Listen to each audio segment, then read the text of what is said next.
Thank you.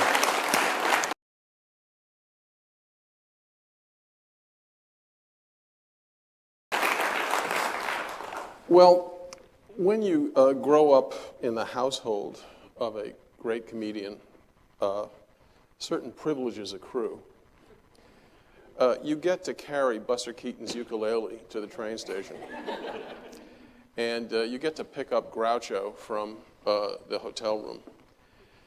And your godfather is Eddie Foy Jr. of the Seven Little Foys, who when his wife told him she was leaving him, nailed all her clothes to the floor. So you learn very, very quickly that what you read in the papers about great entertainers bears little resemblance to their complexity or their creativity. That's why I wrote a book about my father.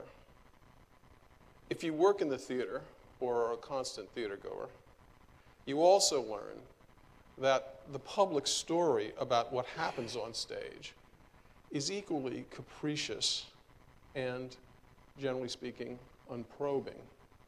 You want something that captures in print the power and the sexiness and the tastiness of the thing you've experienced. That's why I took up drama criticism. Now, I was going to improvise this speech with a series of aphorisms I worked up. But then I was sort of intimidated by the phrase keynote address. So I'm afraid I'm going to do the academic thing here. But criticism, in its essence, is a performance. So I've decided to stand before you tonight, God's answer to the peacock, and try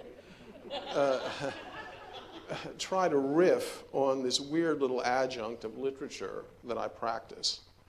Mencken called criticism one of the lesser arts. I call it the literary equivalent of enameling. So in the late 60s, I think I can say I was the first American critic ever to work inside the theater as a literary manager or a dramaturg, working on scripts, on the productions, helping to choose plays. I started at the Guthrie, was traded to Lincoln Center for no money. So let's begin there. This is from my diary. And actually, the first page of the diary I started when I thought, well, maybe I'll have an interesting life in the theater somehow. December 31, 1969, New Year's Eve, at a run-through of Camino Real, Jules Irving, that's the wonderful artistic director of Lincoln Center at the time, father of Amy. Jules Irving pulled me aside. I just wanted to alert you to this. Katselas read your notes and blew his top. That's Milton Katselas. He said to me, this was a complete put-down. He kept saying, I'm no intellectual. Kay's show is so sloppy, so devoid of ideas, so incompetent to deal with the necessary changes. So now I type my notes and give them to Jules. January 1, 1970. Jules to Katselas. Take these notes and shove them up your ass with the rest of the ones I gave you. Jules met Tennessee Williams tonight. How's it going, he said. Jules didn't answer. Williams said, sounds ominous. January 7, 1970. Opening night. The show was terrible. Everything in theater I hate. Senseless spectacle, no ideas, no work done on characters. Jules came back from seeing Williams off. Another great evening in the theater. Makes me sad. We're all sad. We could have done better for Williams. Exiting the dressing rooms, the stage manager confided to me, there are a few of us who are very ashamed of this show. Went to bed with a sadness, one of the worst evenings I've been to. January 8, 1970. Jules woke me at 8 a.m. this morning. Clive Barnes loved the show.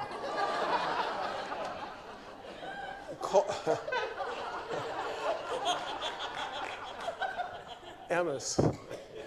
Clive Barnes loved the show, called it a model of clarity, and the production stunning. Every word of it's true, Jules said. He paused. Learning anything, John? I learned a lot on that job. I learned that, generally speaking, among other things, producers rarely know the literature of the theater they serve. I also learned, a communal being perfect proof, that just as the critics don't necessarily understand the play they're seeing, the practitioners don't always understand the meaning of what they're making. The job of the critic is to speak and to serve both constituencies. This is important, to look at and to look after the theater. Ask a reviewer who he's writing for. Invariably, he'll say, his reader. Ask a critic, and while he owes the reader a good time, if he's like me, he'll say he's writing for the people doing the show. There were, I guess, probably between 30 and 40 reviews in the metropolitan New York area of that particular production. Have any of you ever read an entire set of reviews to a production? It's an education. Maybe, if you're lucky, one or two risk interpretation. There is no discussion of a play, only formulaic description, which leads me to my first aphorism. Criticism makes meaning. Reviews make judgment. Our culture is a whispering gallery of opinion, a sort of indiscriminate and indiscriminating cultural gas has settled over the land and certainly over theatrical discussion. A sort of cultural static, braying and blurring and numbing. Turn on the radio, TV, now the blogosphere. It's all opinion. Everyone, of course, has a right to speak their opinion, but not all opinions are informed. What we are talking about here tonight is both the nature and the quality of that judgmental eye. It seems to me that we're at this very moment, through the sort of whir of the whispering gallery, we're at a place that Pope described in the Dunciad, where the din of opinion is a kind of universal night. Lo, thy dread empire chaos is restored. Light dies before thy uncreating word. Thy hand, great anarch, lets the curtain fall, and universal darkness covers all. Now, critic is a word like profile, which has been hijacked by the media to mean, as we say in England, sweet fuck all. We're promiscuous with the term. When we say critic, we usually mean reviewer. There are some damn good reviewers. In the UK, Michael Billington of The Guardian and Benedict Nightingale of The Times know what they're talking about. Over here, David Richards of The Washington Post writes with verve. But I insist nonetheless on the distinction. In America now, it was ever thus, there is hardly any drama criticism. There is mostly only drama reviewing. Opinion written by people who largely have enthusiasm unmodified by deep knowledge. Most of the people dishing out judgment have no working experience of the theater, have not written a professional play, a sketch, or even a joke, have never worked in a theater, never taken an acting class, or published any extended piece of work of any kind. They are creative virgins. Everything they know about theater is book learned and secondhand. These are the crickets. Aphorism 2. A cricket is someone who has the job. Now, newspaper management, it seems to me, has a lot to answer for. No head of a newspaper would ever hire an editor who hadn't laid hand on copy.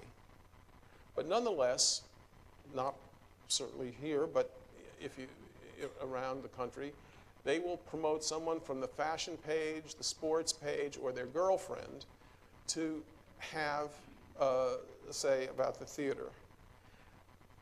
Newspaper management, and I'm using the only name and shame here, like the New York Times, in their fantasy of objectivity, of philosophical impossibility, by the way, but that's a different lecture, has institutionalized this theatrical ignorance.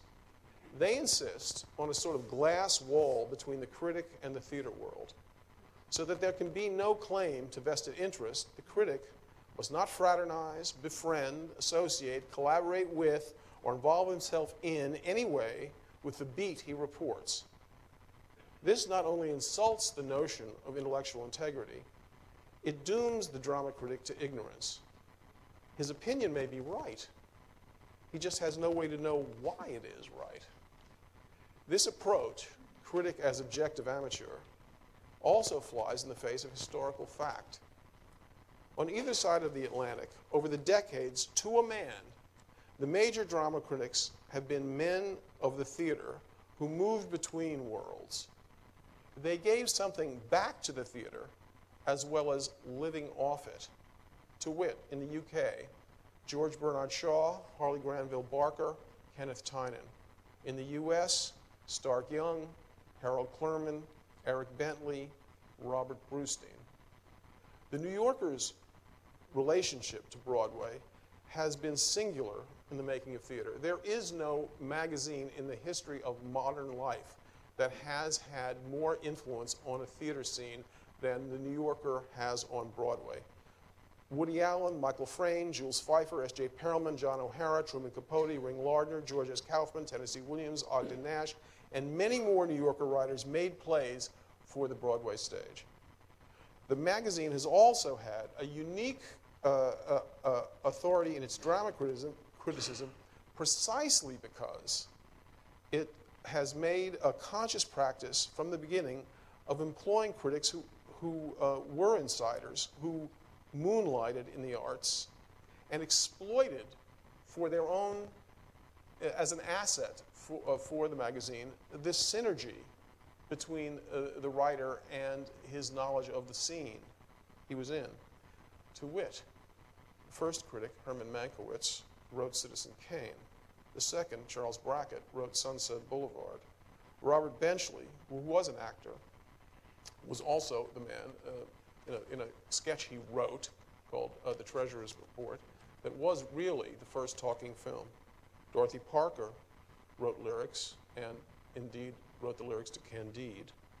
Tynan was, as you know, the dramaturg for a decade of the National Theater and the producer of Old Calcutta, which was, for better or worse, the longest running review in the history of the theater. And I am actually proud to be the only critic ever to win a Tony for my contribution to Elaine Stritch at Liberty.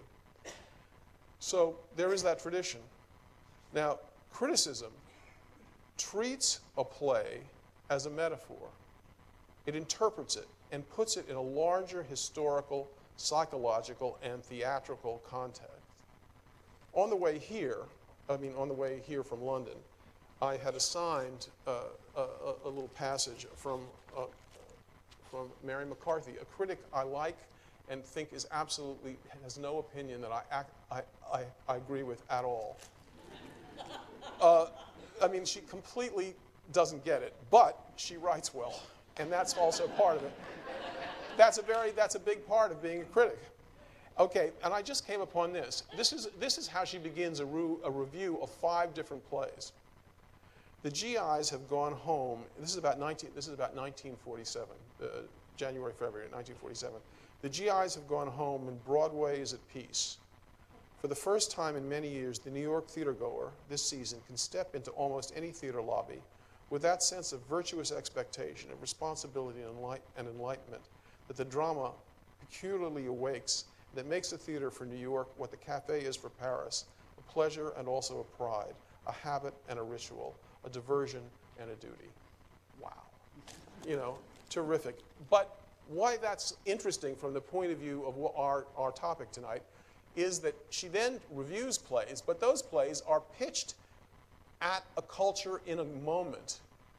And they're in a context, and a context which, when we look back on it, it just so happens that 1947 was the year that Streetcar Named Desire arrived. And so now we can put those two things together. That's what the feeling, the mood was, and it's in that piece. Now, as I say, criticism puts plays in contexts. Reviewing is mostly the context of no context. Reviewing is about treating the play as an event and reporting its context. Reviewing assumes the plot is the play.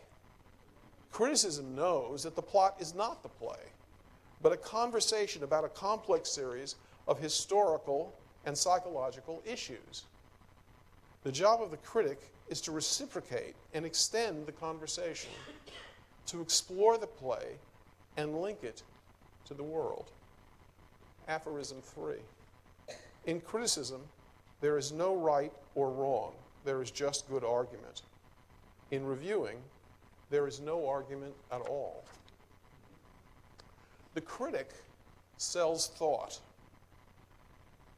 The cricket sells opinion. But once the reader knows what the reviewer thinks, did Brantley like it? What did Michael Phillips say? Then there's not sufficient narrative interest to read on. Example. Here's Ben Brantley of the New York Times on William Nicholson's Retreat from Moscow, one of the best plays, from my point of view, I've seen on Broadway in the last 5 years. I mean, a profound play. Brrr. An early, unforgiving, and highly symbolic winter has descended upon the stage of the Booth Theater, where a dreary domestic drama called The Retreat from Moscow opened last night. That's it. That's his review. Why read on? Once he's delivered his judgment, since he hasn't examined the stakes of the play or the psychology of the characters, there's no discovery in the writing and in the reading. The reviewer isn't thinking about what the characters are thinking. He's thinking about what he's thinking. In Brantley's case, he's given the conclusions without a hypothesis. He hasn't seen the drama, and he can make no drama out of what he's seen. Which brings me to aphorism 4. What contemporary criticism lacks is not the informed mind, but the informed heart. In criticism, there are two dramas, the one under examination and the mind of the critic engaged with it. The critic serves the play's function as thought. The reviewer serves the play's function as business. The drama of the reviewer is the drama of the marketplace. Is it a hit? Will it make money? Is it something I, as a reader, want to pay to see? Is there a quote for the ad? Right? Am I right? When he's judged, the cricket has done his job. This does not require, in its essence, a sense of narrative style. It requires a narrative formula. It turns criticism into an extension of advertising. It does not actually require a vocabulary. In fact, a precise, discriminating, even playful use of the English language is not even desired. Producers don't even consider it writing. They change the words at will to make the quote what they want. I have to say that we serve them with legal letters when they do it to the New Yorker on the argument that it's written, that it is a piece of writing, which is something that they don't see it as. They actually see the review as a piece of advertising. And as such, no mixed metaphor is too mixed for the paying customers or for a billboard. My favorite, an avalanche of hilarity.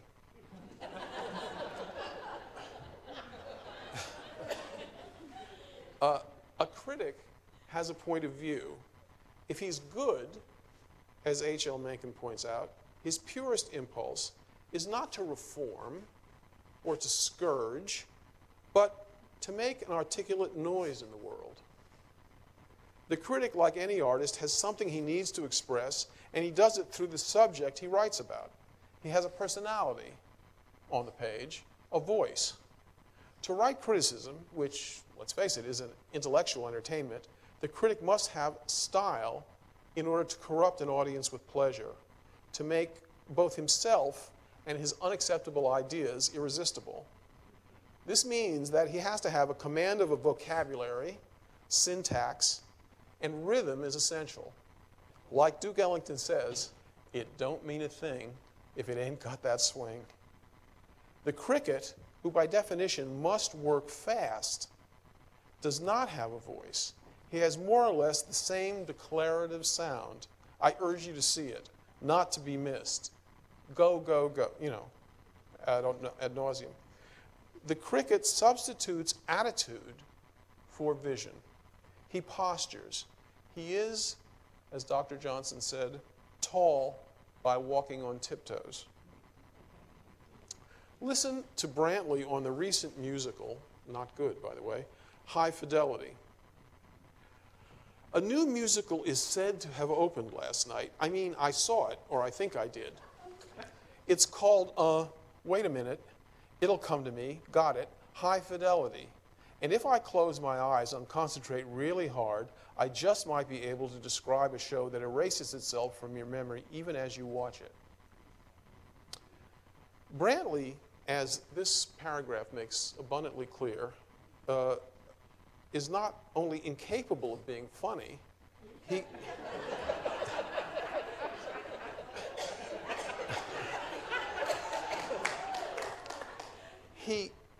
can't write well enough to describe anything. He's an empty vessel making a big noise. Now, the cricket, Brantley especially, does not command a vocabulary. He commands a readership. He's looking for sound bites, not style. He produces adjectives, let's face it, not sentences. Reduced, this is important, reduced to its simplest, most elemental, it's not even language. Frequently in print media these days, it's a series of graphic signs which replace words or make them unnecessary. 3 stars or 2 thumbs up, or given the hyperbolic inflation and inaccuracy of the reviewer's idiom, probably 12 thumbs up.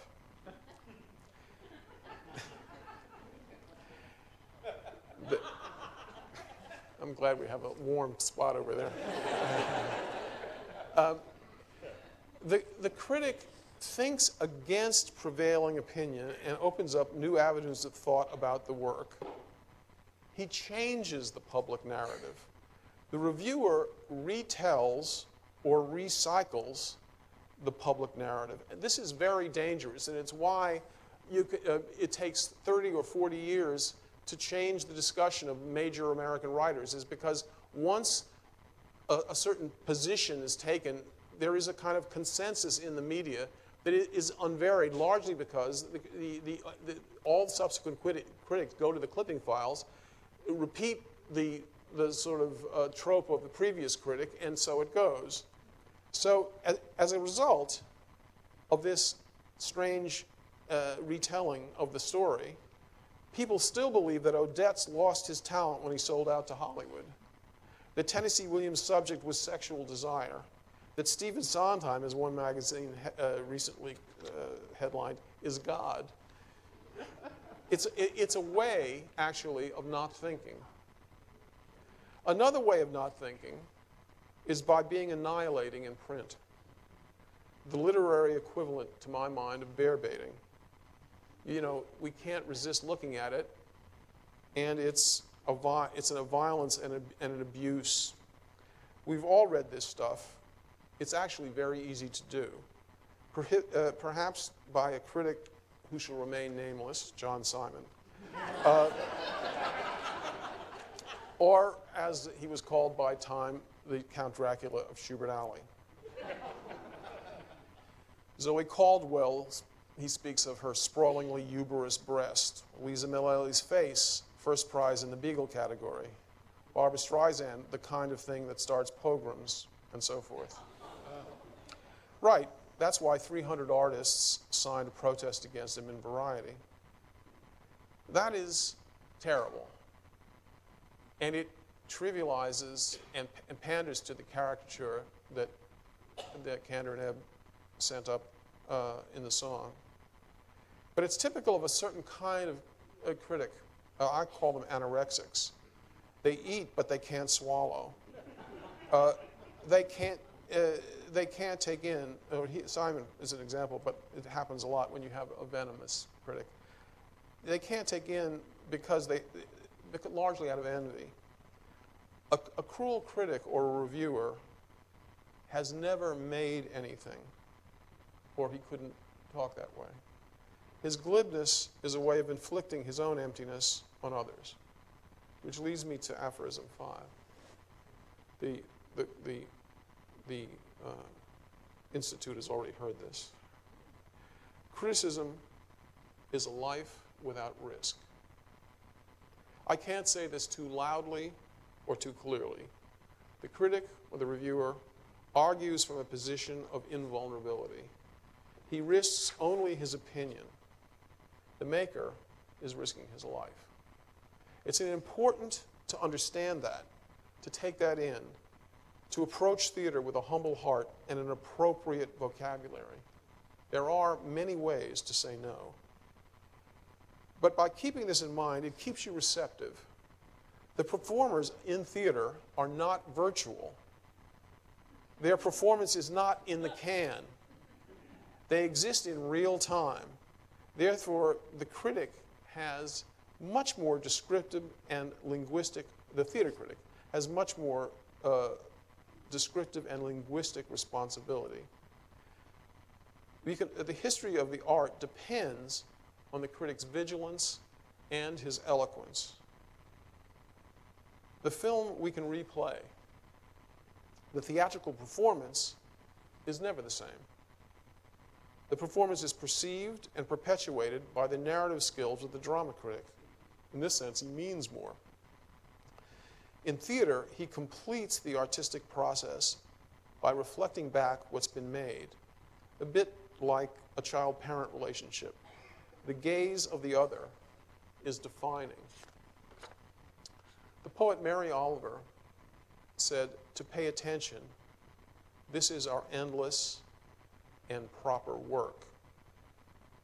Criticism is good insofar as it pays proper attention, and it is bad when it doesn't pay attention. Here, just to be democratic, is the late Brendan Gill of The New Yorker, not a theater man, a good writer, but not interested in theater particularly, on Dream Girls. I've chosen this for a reason that's obvious. Many of the lines in the dialogue, though spoken in this instance by blacks, used to be spoken in movie musicals of the 30s by such white performers as Ruby Keeler and Ginger Rogers. The soul that the musical purports to deal with is mostly soap and has no particular racial origin. The fact is that what might have been a quite ordinary show has been given a quite extraordinary production, and the less intellectual satisfaction one attempts to extract from it, the happier one will be. What's terrible about that, and what should consign him to drama critic prison for a while, is that he doesn't fulfill the first requirement of any good critic. We don't see anything, we don't hear anything. He refuses to engage in the show, and he's telling you, don't think about it. He's shirking his task. When proper attention is paid, the theatrical and the literary experience merge. For instance, in Kenneth Tynan's pitch-perfect description of Vivien Leigh as Cleopatra, by the way, a review that was so good and so trenchant that Olivier hired him away from the Observer into the National Theater, figuring it was better to have Tynan pissing out than pissing in. Anyway, this is the review. This is his observation. And just listen with your reaching ears to both his understanding of, of acting and of the literature, and also to his command of English. Taking a deep breath and resolutely focusing her periwinkle charm, she launches another of her careful readings. Ably and passionately, she picks her way among its great challenges, presenting a glibly mown lawn where the author had imagined a jungle. Oh, just beautiful, beautiful writing, vigorous, compact, rhythmical, descriptive, and in that description, it somehow traps a dimension of the energy in the performance and is itself a performance. You as the reader see, you learn, you understand, you're amused, you come away with a sense of the play and its limitation. But you also, if you're a performer, come away with the knowledge that you have been seen. You have been engaged with and perhaps found wanting, but he hasn't missed anything. And he did it all in 4 lines. This is my aphorism 6. To ask a working writer, this is a quote from Christopher Hampton, the playwright. To ask a working writer what he thinks of critics is like asking a lamppost what he thinks of dogs.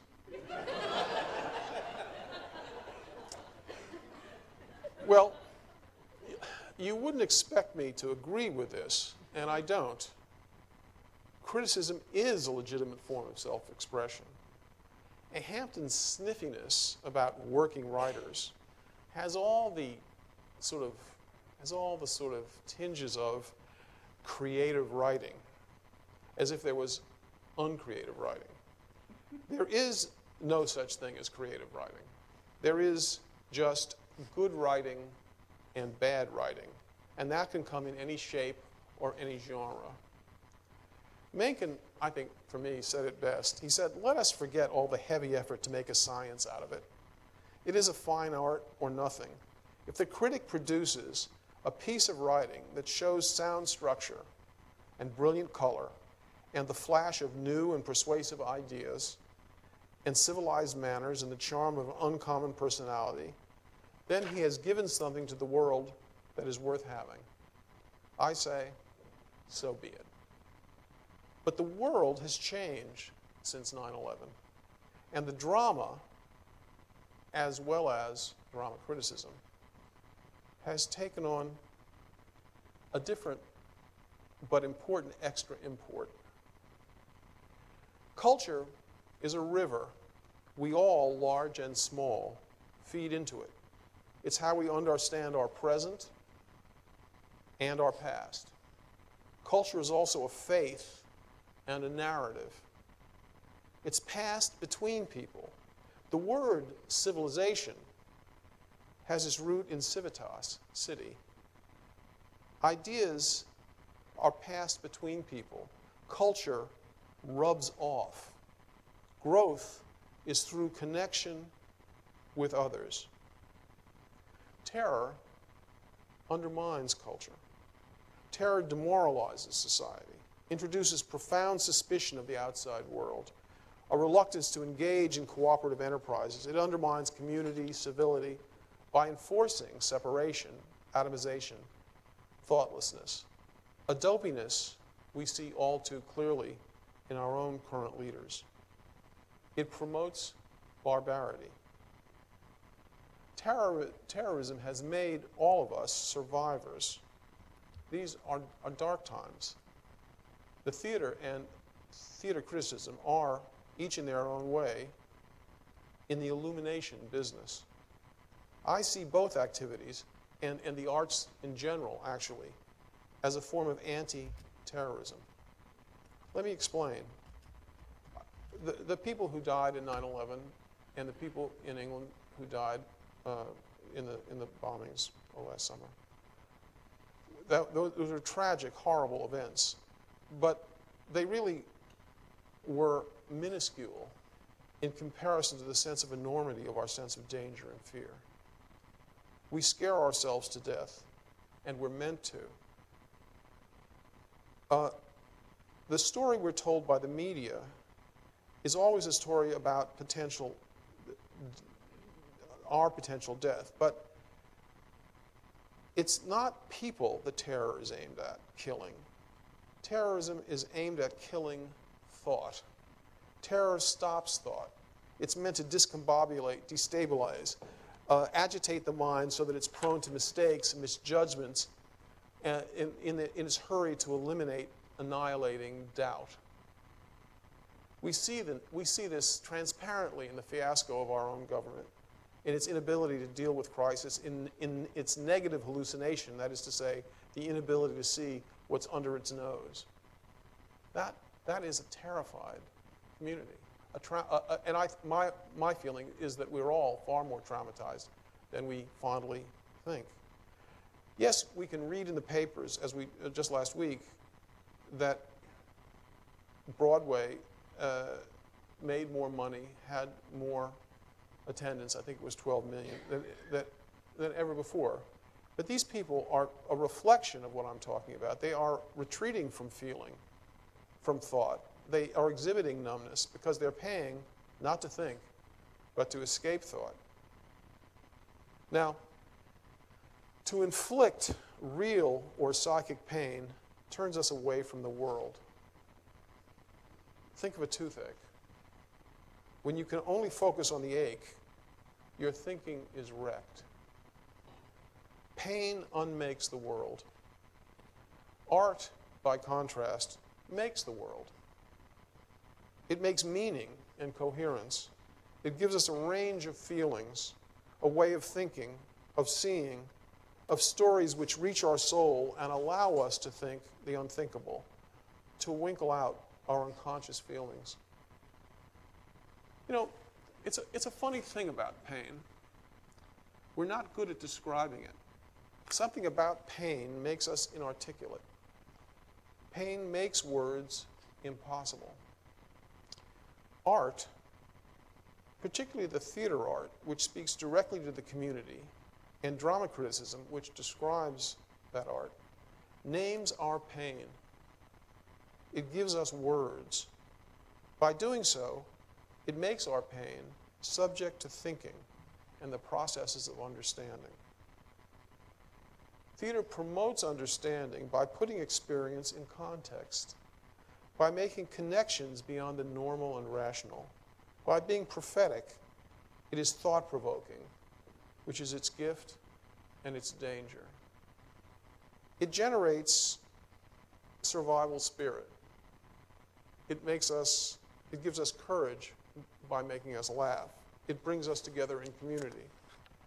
It promotes flow, that form of intense concentration, which you might know as a golfer or a trout fisherman, in which the doing and the receiving is the opposite of rumination and worry.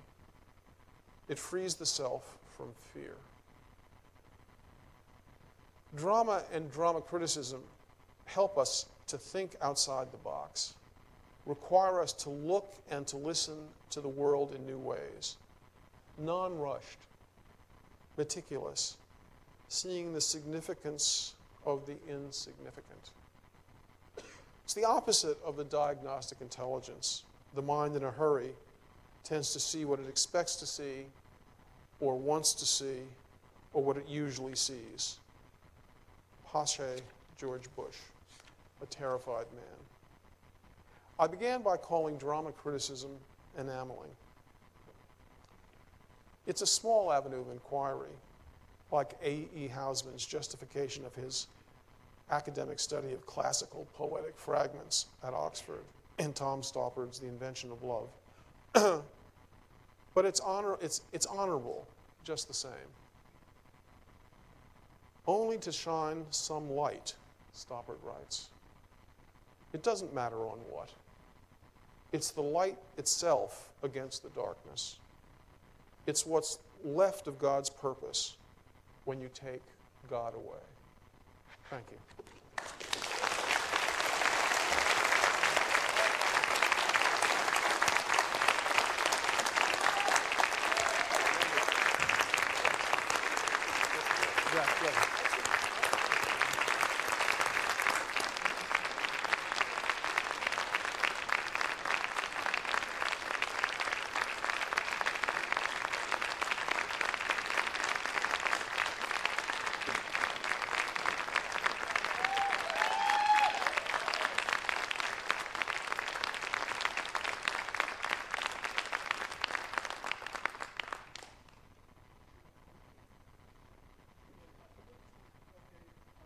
told that we were going to have questions later down. If you want to ask a question. We have 2 or 3 questions. We have time for that if anybody would like. And I can't see it. I don't know if you can. Thank you. Have a question, because otherwise... Ask anything, or is that... Yeah. Judy, how do you prepare, or do you, before you go see a show? Well, I was telling the class, you do prepare sometimes. I keep notepads. I do for the profiles, and so when I started at the New Yorker, I also did for the shows, where I throw in, I number each citation, but I might just throw in thoughts, readings, anything that comes to mind, or something about the history of the writer. And then when I come to write, I don't actually go back and look at it for ideas, but I find that in the intervening time between seeing the play and when I write about it, and that can be a few days, the unconscious takes care of that. And what I need, I have. You know, I can draw on it. But what I was saying to the critics, which I think is one of the problems, as I've spent a lot of time on the other side or waiting in the wings looking at the critics, critics are a bad audience because they're not looking at the stage. They're looking at their pads. And they don't. And if you're performing for critics, when the critics are in, that's dead energy, because part of the dilemma is that the critics don't see themselves as part of the process. They have to be there. The important thing about being a critic is being present. And so it's best to shed your pad, get a script, make sure that the theaters give you a script, and so that you can just let the thing play on you and see what happens and see what you feel, and then follow that instinct in terms of where you take the review, because it's all about discovery. You don't sort of know, and that's why critics who have an ideology are bad critics, because they know what they're going to find before they have the experience. And what's interesting about the job is being taken into places by artists that you didn't know you were going to be taken. So, you know, that's why sometimes, I mean, I'm one of those people for whom plays have changed their life, because after I saw The Homecoming, I went back the next day, bought a script, and sat down and heard it again, saw it again, and plotted it. And it changed how I heard language, etc. You know. Another? Sir? Yeah. No, ma'am, I'm sorry, I can't see anything. I just wanted to ask how you keep yourself so up and how you don't get burned out, because it does seem, from what I'm reading reviews, that critics generally have a curve. It's a great, actually, that, if I may, I'm not flattering you, that is a wonderful observation and a very important point. And I think it has to be taken on board by management. Not all plays need to be reviewed. At the moment, newspapers are at a turning point. It's as if they can't see what we can see, which is very simply that they have to provide something that's not being provided by the other media. And actually, what they can provide is thought, and so that they can give more space to criticism and less to the crickets. And also, the blogosphere has no word count. You know, so that it actually is more of an opportunity, I think, in the future to write what I'm talking about, assuming that enough people can get themselves more authoritative in the field to be able to make all these connections. But what you're trying to do for people is to keep one of the and this town is the worst for this. The only thing the magazines are interested in are lifestyles or marriage. It's just gossip and anecdotage. But so that the actual achievement and skill of actors, the alchemy of performing, and the subtlety of it, maybe you can't put words to it, but the story of how things get made and what actually happens, and that's the story of the theatricals has gone out of the discussion. You won't find that anymore. And one of the jobs, I think, of drama criticism is to keep the theatricals and the theater, which is, this is a city of numbers. And let's just agree that the theater is a minority interest, that it's never going to have mass appeal. Let's agree with that. So what? We need stories. Almost all the stories we are told are corporate creations. They're designed and manufactured to pick our pockets. And the theater is the last place for the individual voice. And if you want to hear where the language is, if you want to hear where the fear is or where the culture is, and people really trying to wrestle with whatever their moment is, theater is where you're going to find it. And so it is very important as the corporate storytelling sort of strip mines our unconscious with all this garbage. Do you know what I mean? So you get it in theater too, I know, but the chances of storytelling being sort of true, I think, are in the theater and make that enterprise. Now to come finally to your point, the way I don't get burnt out. The reason why these critics get burnt out is they go to too many shows. They should never be assigned to that many shows. And you're absolutely right. They get burnt out. They start out with all this enthusiasm, but by the third year, it would rot your brain pan to go to 100 plays a year. I mean, it's ridiculous.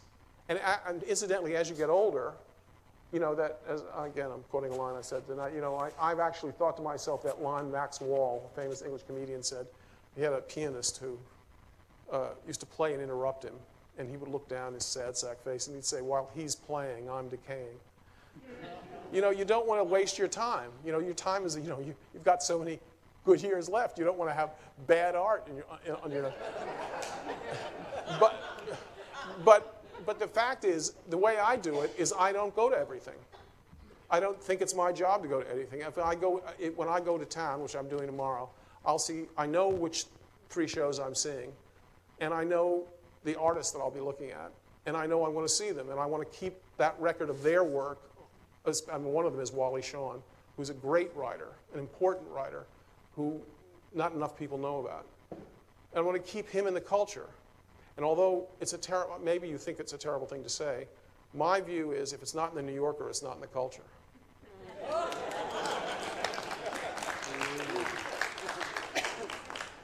Any other questions? Yeah.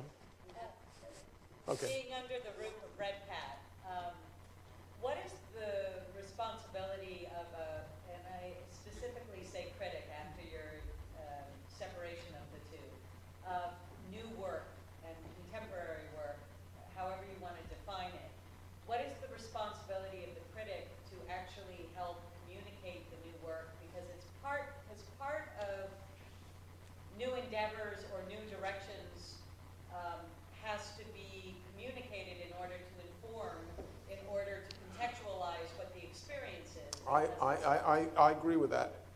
The New Yorker has a problem, and the New Yorker's problem is the show has to be run for at least 2 weeks, because that's the cycle. It has to be running, and very much. In the 60s and early 70s, I was the critic for a Village Voice and Evergreen Review, which dealt with it. And my experience is the avant-garde in theater is always late. And so it's true. And I'm not altogether sure that the victories of the avant-garde theater are as great as the practitioners think they are. Do you know what I mean? But absolutely, your job is to make a case for new work and to promote it. Unfortunately, a lot of the conceptual stuff does, I think, get lost because it's not as easy to get to or write about. But I also think that critics, you will always read that a critic made theater. A critic, Kenneth Tynan made the 50s, made the theater scene. He didn't make the theater scene made him. It was no critic makes theater. The theater makes the critic. And he had the right word hoard with the right sensibility, and he really understood the moment. I think what happens, and I think it's a fair criticism of me or any critic who has a job for a while, the new stuff, probably I'm not going to be, the really young stuff, I don't feel, my son is 30. He has no idea of the world I live in, and I don't think I have any idea of the world he lives in. And I don't necessarily, that's just the way it is. So that there'll probably be a critic for that work who's really in tune with it, who absolutely speaks to. I was lucky enough to catch the wave of the off-Broadway thing, and I was perfect. I didn't have to understand it. It was my life. But you get farther and farther away, so that although, for instance, Tynan, who I think is supreme, he didn't have very much interesting things to say about Pinter or Orton or Bond. That was just after his moment. I mean, he wrote about them, but it wasn't.